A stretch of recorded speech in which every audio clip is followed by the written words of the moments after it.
दोस्तों, एक गरीब लड़का अपने हाथों में सब्जी का थैला लेकर के और एक आईपीएस के आवास पर पहुंचता है उनसे मिलने के लिए।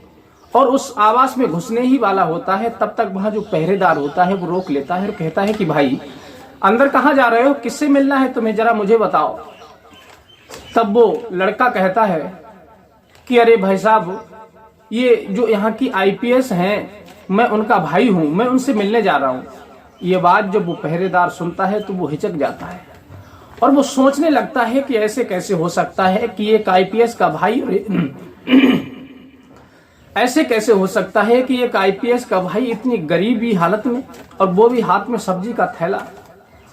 फिर वो कहता है ठीक है, हो सकता है कि तुम उनके भाई हो, लेकिन कुछ देर यहाँ इंतजार करो, मैं मैडम से जाकर के कहता हूं तो वो स्वयं आकर के आपको अंदर ले जाएंगी बुला करके। वो वहीं खड़ा हो जाता है। अब वो पहरेदार होता है, अंदर पहुंचता है और जाकर के मैडम से कहता है कि मैडम जी, बाहर एक व्यक्ति आया हुआ है कोई, और वो बिल्कुल गरीबी हालत में, हाथ में सब्जी का थैला है, और वो आपको अपनी बहन बता रहा है।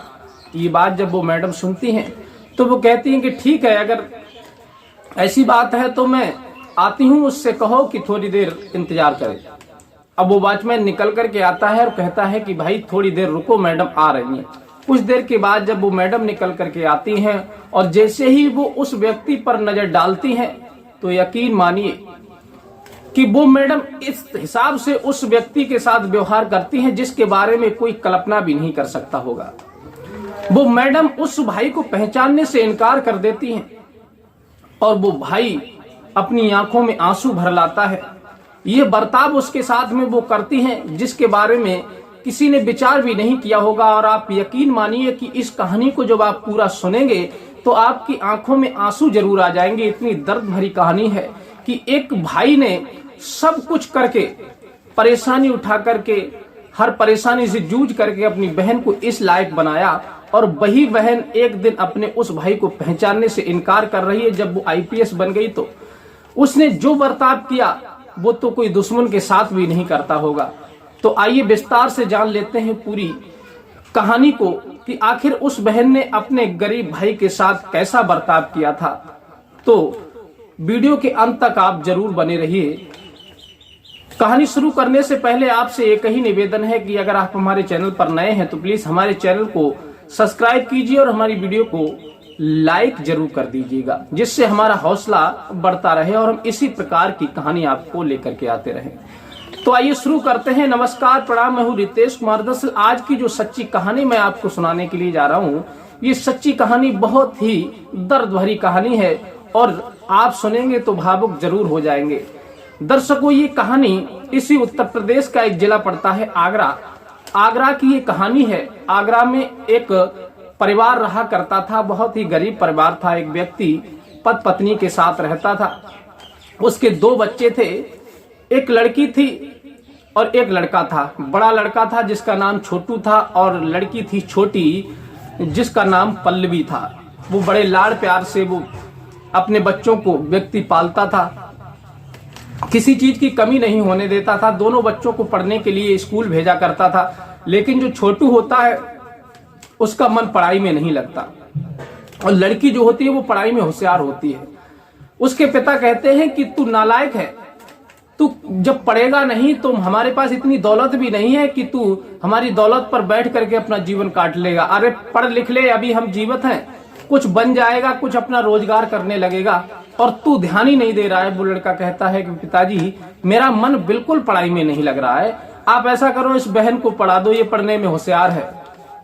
तब वो बहुत परेशान होते हैं, कहते हैं कोई बात नहीं, जब तू नहीं पढ़ रहा है, तेरा मन नहीं लग रहा है तो मत पढ़, तेरी किस्मत में जो लिखा है वही होगा।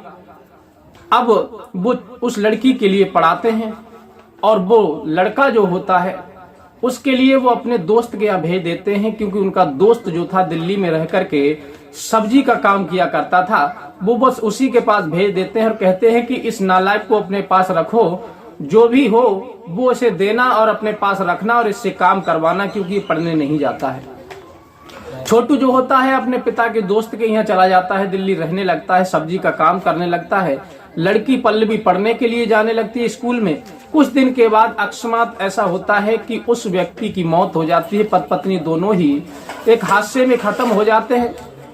अब वो ये बात सुनता है छोटू, तो वो बहुत उदास होता है और उदास होता है घर लौट करके आता है, क्योंकि उसकी बहन अकेली रह गई थी। जब ये दृश्य देखता है तब वो रोता है, अपनी बहन की कौली भर लेता है, बहन उसकी कौली भर लेती है, दोनों एक दूसरे की कौली भर भर करके रोने लगते हैं। लेकिन दोस्तों अब बहुत ज्यादा परेशानी इस बात की होती है कि छोटू कहता है कि बहन तू चिंता मत कर, तुझे निराश होने की कोई जरूरत नहीं है, क्योंकि अभी तो तेरा भाई बैठा है, तू जैसा कहेगी वैसा होगा। जितना तू पढ़ना चाहती है मैं तुझे पढ़ाऊंगा, चाहे कितनी भी मेहनत क्यों ना करनी पड़ी, चाहे कितनी परेशानी क्यों ना मुझे उठानी पड़े, रात दिन मैं एक कर दूंगा, लेकिन तेरी पढ़ाई को बंद नहीं करवाऊंगा। ये बात जब वो पल्लवी सुनती है तो खुश हो जाती है, अपनी भाई की कौली भर लेती है और वो पढ़ने के लिए जाती है। इधर वो छोटू होता है दिल्ली में, सब्जी बेच करके पैसा एकत्र करता है, अपनी बहन की ग्रेजुएट करा देता है। जब वो इंटर के बाद ग्रेजुएट कर लेती है तब वो बड़ी खुश होती है और वो अपने भाई से कहती है कि भाई अब तक तो खर्चा कम था, इस वजह से तुमने हमारा खर्चा उठा लिया, लेकिन अब खर्चा बहुत ज्यादा होने वाला है। मेरा सपना है, मेरा विचार है कि क्यों ना मैं आईपीएस की तैयारी कर लूं, कुछ अच्छी पोस्ट पर पहुंच जाऊं, कोई अच्छी अधिकारी बन जाऊं। वो कहता है कि बहन इसमें उदास होने की क्या बात है, क्योंकि उसकी आंखों में आंसू भरे हुए थे पल्लवी के। छोटू कहता है कि बहन उदास मत हो, अभी तो तेरा भाई बैठा है, तू चिंता मत कर, हम तेरी पढ़ाई पूरी जरूर करवाएंगे। छोटू सोचता है इतने पैसे की व्यवस्था कैसे होगी।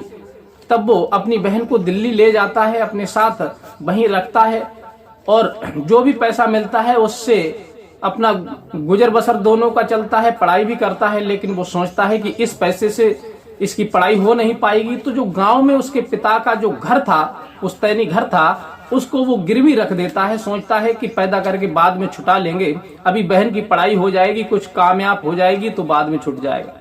अब वो अपने पिता का जो मकान होता है उसे गिरवी रख देता है और फिर अपनी बहन की तैयारी जी जान से करवाता है। कहता है कि बहन ये सारे पैसे तू ले और चिंता मत कर, जितनी लगन से तुझे पढ़ाई करनी है उतनी पढ़ाई कर, लेकिन माँ बाप का नाम रोशन करना है। लेकिन पल्लवी भी उसी हिसाब की लड़की निकलती है, रात दिन मेहनत करती है और यूपीएससी की जो परीक्षा होती है उसे पास कर लेती है, टॉप आती है। और जो व्यक्ति होता है छोटू, वो बड़ा खुश होता है जब उसका रिजल्ट निकल करके आता है, अपनी बहन के लिए बधाइयां देता है, वहां मिठाई बढ़ती हैं और जो उसके छोटू के पिता का जो दोस्त होता है वो भी बड़ा खुश होता है, वो भी मिठाई बांटता है। सभी पूरा परिवार की तरह वो लोग रहते थे और मोहल्ले में मिठाई बांटी जाती है, बड़ा खुश होता है। कुछ दिन के बाद में, उधर तो छोटू अपने काम में लगा रहता है, कुछ दिन के बाद में पल्लवी जो होती है वो ट्रेनिंग के लिए चली जाती है। उधर ट्रेनिंग उसकी हो रही है, तैयारी हो रही है। कुछ समय जब ट्रेनिंग में वो लग जाती है तब वो फोन से अपने भाई से बात भी कम कर पाती है। तब वो कभी कभी बात करती है 2-4 दिन में, तब कहती है कि भाई मुझे टाइम नहीं मिल पाता, तुम ये मत सोचना कि मैं जब ट्रेनिंग पर आ गई हूँ तो तुम्हें भूल गई हूँ। छोटू कहता है कि बहन कैसी बातें करती है, मैं जानता हूँ कि जिम्मेदारियां आ जाती हैं तो इंसान को थोड़ा टाइम कम मिल पाता है। इधर वो ट्रेनिंग करते करते जब ट्रेनिंग में पास हो जाती है तब उसका दूसरे शहर में ट्रांसफर हो जाता है और वो पहली पोस्टिंग वहां संभालने लगती है और अच्छे तरह से अपने कुर्सी को संभालती है, आईपीएस बन जाती है और फिर अच्छे तरह से वहां पर अपने कार्यभार को संभालती है, अच्छा माहौल बना लेती है। इस प्रकार से 1 साल बीत जाती है। छोटू जब फोन करता है तब वो कभी पहले तो ट्रेनिंग के समय 2-4 दिन में बात कर लिया करती थी, लेकिन जब वो अपनी कुर्सी संभाल लेती है, आईपीएस बन जाती है, जिले की एसएसपी, तब उसके लिए 1 हफ्ते में कभी फोन वो भी छोटू लगा लेता था, तब करती थी, उसे बहुत कम फोन करती थी। अब इसी प्रकार से उसी जिले में एक डीएम साहब होते हैं, वो भी नौजवान होते हैं, कुमारी अवस्था में होते हैं, उनका भी जल्दी में ही ट्रांसफर हुआ था। एक जगह एक घटना घटी थी, वहां पर आईपीएस और डीएम साहब दोनों लोग पहुंचे थे। तब डीएम साहब उस आईपीएस पल्लवी को देखते हैं और जो पल्लवी होती है वो डीएम साहब को जब देखती है तो दोनों में प्यार हो जाता है। दोस्तों, जब डीएम ने एसएसपी मैडम को देखा और एसएसपी मैडम ने डीएम साहब को देखा तो दोनों एक दूसरे को देखते रह जाते हैं, क्योंकि दोनों नौजवान होते हैं, खूबसूरत होते हैं और फिर उन दोनों के बीच में प्यार हो जाता है और प्यार ही प्यार में कहानी आगे बढ़ जाती है। जब कहानी आगे बढ़ती है तब वो विचार करती है पल्लवी कि अब हम तुमको शादी कर लेनी चाहिए। जो डीएम साहब होते हैं वो कहते हैं शादी तो करेंगे लेकिन हम ये पैसा फालतू खर्च नहीं करेंगे, हम बहुत छोटा सा विवाह करेंगे, बस 2-4 मेहमानों को बुलाएंगे और बस मेहमानों को बुला करके ज्यादा से ज्यादा अपने खास लोगों को बुलाएंगे और बस अपनी शादी हो जाए। मुझे ये दुनियादारी का ये तामझाम अच्छा नहीं लगता। पल्लवी आईपीएस कहती हैं कि जैसी सर आपकी इच्छा हो वैसे आप कर सकते हैं। बड़े खुश होते हैं, लेकिन पल्लवी के दिमाग में बात आती है कि एक बार कम से कम अपने भाई को तो बता दूं मैं। लेकिन फिर उसके मन में आता है कि अगर भाई को मैं बता दूंगा तो भाई मेरी शादी में जब आएगा तो मेरे ये हस्बैंड हैं, ये डीएम साहब हैं, बड़े बड़े लोग इनके मिलने वाले आएंगे, चाहे छोटा सा ही फंक्शन क्यों ना हो, लेकिन मेरा भाई गरीबी हालत में होगा, उसे देखेंगे तो लोग ये कहेंगे तो बड़ी हंसी होगी, बदनामी होगी। क्योंकि जो मैडम आईपीएस पल्लवी थी उन्होंने अपने हस्बैंड से ये कह दिया था डीएम साहब से कि मेरे कोई भाई बहन नहीं है, मैं अकेली हूँ, अनाथ हूँ, मेरे माँ बाप का हादसे में देहांत हो चुका है। ये बात उन्होंने अपने हस्बैंड से छिपाई थी, होने वाले हस्बैंड से। अब इधर उनकी शादी भी हो जाती है लेकिन वो अपने भाई को फोन नहीं करती। शादी होने के बाद वो कहती हैं कि चलो अब मैं अपने भाई को बता देती हूँ। तब वो फोन करती हैं छोटू के लिए और कहती हैं कि भाई मैंने शादी कर ली है। ये बात जब वो छोटू सुनता है तो वो एकदम से उदास हो जाता है, मायूस हो जाता है। फिर पल्लवी कहती है कि भाई तू क्या बात है, चुप क्यों हो गया। छोटू की आंखों में आंसू आ जाते हैं और कहते हैं कि बहन मैंने तुझे इतनी लाड़ प्यार से पाला पढ़ाया लिखाया, इस दिन के लिए पढ़ाया लिखाया कि तू शादी करेगी मुझे भी नहीं बताएगी। मेरे कितने अरमान थे, मैंने कितने पैसे जोड़ करके रखे थे कि मैं अपनी बहन को ये दूंगा वो दूंगा, व्यवस्थाएं करूंगा, अच्छे से सभी लोगों से मिलूंगा कि मेरी बहन आईपीएस बन गई, उसका विवाह है, लेकिन तूने मेरे सारे अरमानों पर पानी फेर दिया। तू बड़ी निर्दयी निकली, कठोर निकली। वो कहती है कि भाई क्या बताऊं, मेरे जो होने वाले हस्बैंड हैं उन्होंने मना कर दिया कि शादी हम जो है एक पे एक करेंगे, किसी को नहीं बुलाएंगे। यहाँ पर भी पल्लवी झूठ बोल रही है, इसीलिए इन्होंने किसी को नहीं बुलाया तो मैंने तुझे भी नहीं बुलाया। अब छोटू अपने दिल को शांति बांध लेता है, सोचता है चलो कोई बात नहीं भाई, तेरा विवाह है, तूने अपनी जिंदगी शुरुआत की है, जैसी भी की है तेरी मर्जी, कोई बात नहीं। इस प्रकार से बात होते होते फोन कट हो जाता है, धीरे धीरे समय बीतता चला जाता है। एक दिन उसी पल्लवी का जन्मदिन आता है। फिर वो छोटू सोचता है कि गरीबी में रहते रहे अब तक मैंने अपनी बहन का जन्मदिन नहीं मनाया, लेकिन आज मेरी बहन का जन्मदिन है, वो आईपीएस बन गई है, तो क्यों ना मैं अपनी बहन के यहाँ जाकर के कुछ ना कुछ उपहार लेकर के जाऊं, गिफ्ट लेकर के जाऊं और अपनी बहन को तोहफा दूं, उनका जन्मदिन उन्हीं के साथ मनाऊं। ये विचार करके वो आता है और कुछ फल और कुछ सब्जियां ताजी लेकर के आता है। वो सोचता है कि बहन के लिए ताजी सब्जियां और फल नहीं मिलते होंगे तो क्यों ना मैं मंडी से ले चलूं। फिर वो एक थैले में फल और सब्जी रखता है, अच्छे से कपड़े पहनता है, लेकिन थे तो पुराने ही, लेकिन फिर भी वो कुछ अच्छे समझ करके पहन करके सीधी आता है। वो एक ऑटो वालों से कहता है छोटू कि यहाँ के जो डीएम साहब हैं उनके आवास पर मुझे ले चलो। फिर वो ऑटो वाला होता है, वो सीधी डीएम साहब के आवास पर उतार देता है और वो हाथों में थैला लिए हुए थे छोटू और चप्पलें पहने हुए थे और आवास में घुसने लगते हैं। तभी वहां पर जो पहरेदार होता है वो रोक लेता है और कहता है कि अरे भाई साहब कहाँ घुसे जा रहे हो, ये कोई धर्मशाला नहीं है, ये डीएम साहब का आवास है, कहाँ से आए हो, कौन हो तुम। फिर छोटू कहता है कि भाई साहब परेशान होने की कोई जरूरत नहीं है, ये डीएम साहब की जो पत्नी है ना वो मेरी बहन है। ये बात जब वो नौकर सुनता है वहां का पहरेदार तो वो हिचक जाता है और सोचता है कि तुम्हारे बहनोई डीएम साहब हैं, बहन आईपीएस हैं, एसपी हैं और तुम इस हालत में। चलो छोड़ो कोई बात नहीं, मुझे क्या लेना देना, हो सकता है होगा। फिर वो कहते हैं ठीक है भाई साहब तुम यहीं रुको, मैं मैडम से जाकर के बोलता हूँ और मैडम आएंगी तुम्हें खुद अपने साथ ले जाएंगी। वो कहता है ठीक है, वो वहीं रुक जाता है छोटू। अब वो नौकर अंदर जाता है और मैडम से कहता है कि मैडम जी बाहर कोई व्यक्ति आया है, बहुत गरीबी हालत में, हाथ में एक सब्जी का थैला है और ऐसे ही खड़ा है, कह रहा है कि डीएम साहब की जो पत्नी है वो मेरी बहन है। ये बात जब वो पल्लवी सुनती है तो कहती है कि ठीक है उनसे कहो थोड़ी देर रुके, मैं आती हूँ। वो आकर के कहता है कि तुम 2 मिनट भाई साहब बैठिए, मैडम अभी आ रही हैं। कुछ देर के बाद जब वो पल्लवी निकल करके आती है तो देख करके एकदम से कहने लगती है कि तुम कौन हो, कहां से आए हो, मैंने तुम्हें नहीं पहचाना। ये बात जब वो छोटू सुनता है तो उसके दिल पर पत्थर सा गिर जाता है दोस्तों। उसकी आंखों से आंसू झलक आते हैं, उसका दिल भर आता है, उसके पैरों के नीचे जमीन खिसक जाती है। वो एकदम से चौंक जाता है कि आखिर ये बहन कह रही है तो कह क्या रही है। और आप इस बात का खुद अंदाजा लगा सकते हैं कि जिस भाई ने रात दिन मेहनत करके माँ बाप ना होने के बावजूद भी पढ़ाया लिखाया, खुद अपने पेट नहीं खाया था, तन नहीं पहना था, सब्जी बेच बेच करके एक एक रुपए एकत्र करके जिस बहन को पढ़ाया था, बाप की जो जायदाद थी, जिस घर था, वो गिरवी रख करके उसने अपनी और अपनी बहन को इस लायक बनाया। वो बहन अगर सामने से आकर के ये कह दे कि तुम कौन हो, मैंने तुम्हें नहीं पहचाना, तो उस भाई के दिल पर क्या बीतेगी, क्या फर्क पड़ेगा उस पर, क्या उस पर गुजरती होगी, ये तो वही भाई जानता है जिसकी बहन सामने से ये बात कहती होगी।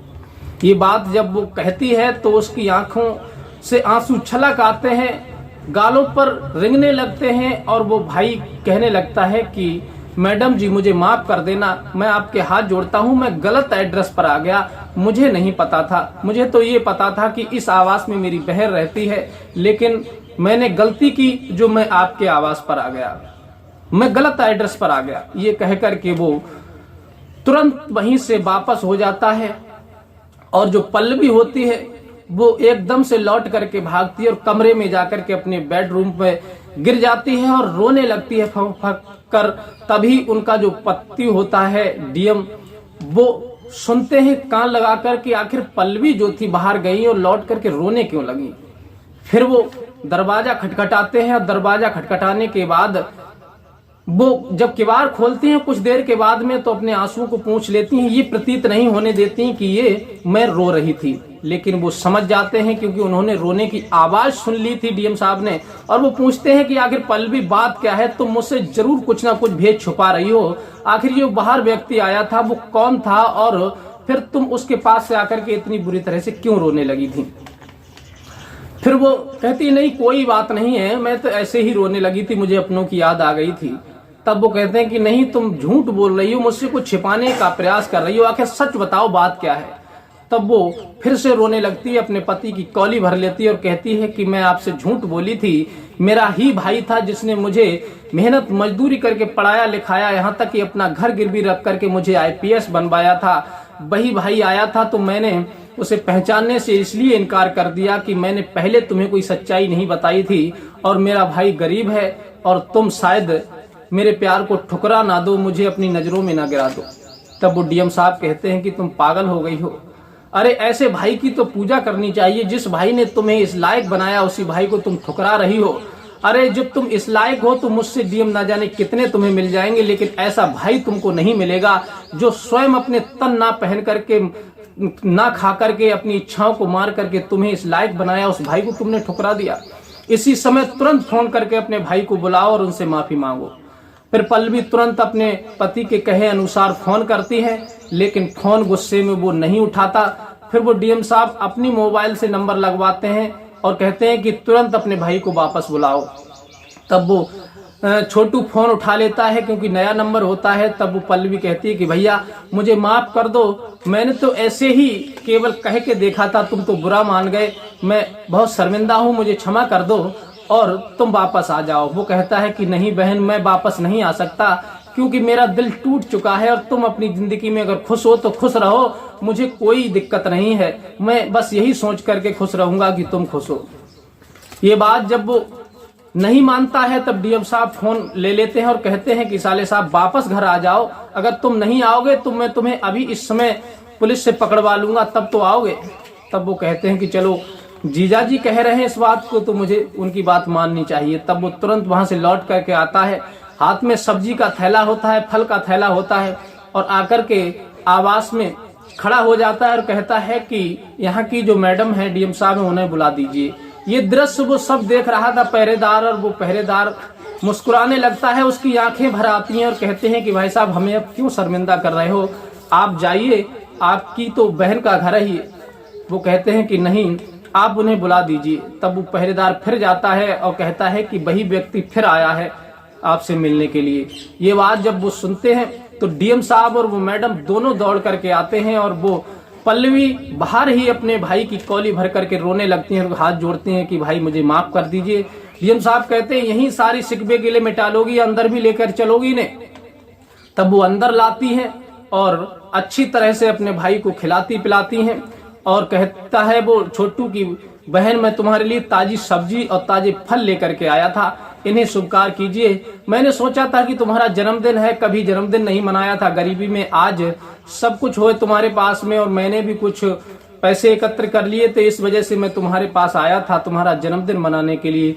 ये बात जब वो सुनती हैं तो और ज्यादा फूट फूट करके रोने लगती हैं अपने भाई की ये बात सुन करके, क्योंकि भाई के दिल में इतनी हमदर्दी होती है और बहन ने पहचानने से इनकार कर दिया। अब वो अच्छी तरह से खिलाते पिलाते हैं, डीएम साहब उन्हें नए वस्त्र दिलवाते हैं अच्छी तरह से और कहते हैं कि तुम सब्जी का काम बंद कर दो, इसी शहर में मैं तुम्हें एक नया कपड़े का बिजनेस खुलवा देता हूं। अब डीएम साहब और आईपीएस मैडम अपने ही पैसे से उन्हें कपड़े का शोरूम खुलवा देती हैं, वहां पर एक दो नौकर को लगा देती हैं और उनकी फिर कुछ दिन के बाद शादी करवा देती हैं और फिर उनका जो होता है अच्छे से छोटू अपना घर बसा लेता है और जो गांव में गिरवी रख गया था वो भी छुट जाता है। इस प्रकार से वो अपनी नई जिंदगी की शुरुआत कर देते हैं। तो साथियों ये थी कहानी।